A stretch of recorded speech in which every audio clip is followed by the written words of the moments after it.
አዳምጠኝ። እኔ እኮ ለሷ ብዬ የሰው አግብቼ እየኖርኩ አይደለም ጆ። ታዲያ ለምንድን ነው የማትወጣው? አግብታ እየኖርክ እኮ ነው። ለምንድን ነው የምትረብሸው? የምትጠናኑበት ቢያንስ ወርና 2 ወር ይኑራችሁ። እወቃት ትወቅ።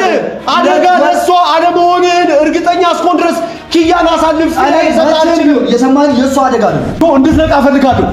እንድትነቃ ፈልጋለሁ። በቃ ወደ ራስ ወጣም ሰንዝር ግዳለኝ።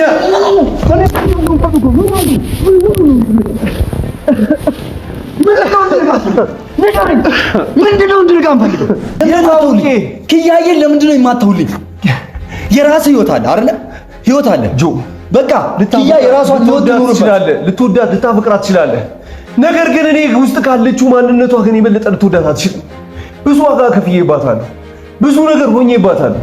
ስላሳለፍነው ስለሆነው ነገሮች ብቻ አይደለም። ነገ ከነገ ወዲያ ትታት ብትሄድ ኪያ ምን ያህል እንደምትሰበር አውቃለሁ። ሆድቻ ስለዚህ እኔ ቁጭ ብዬ ትዳር ቀለበት ብለህ ሄደህ ነገ ደግሞ ጥላት ሄደህ ስትሰባበርና ህይወቷ ሲበለሻሽ ማየት አልችልም።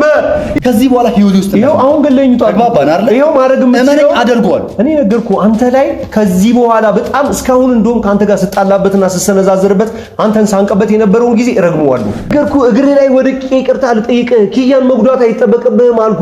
እኔ ካለበለዛ ጊዜ ወስደህ አረጋግጥልኝ። ከማንም ሰው ጋር እኔ ችግር የለም። ሰማኛል። ከማንም ሰው ጋር ችግር የለም። የዛሬ ሳምንት 2 ሳምንት ውስጥ ደግሞ ድል አድርጌ ሰርጌ ሳገባት ቆመን እንደምድረኛ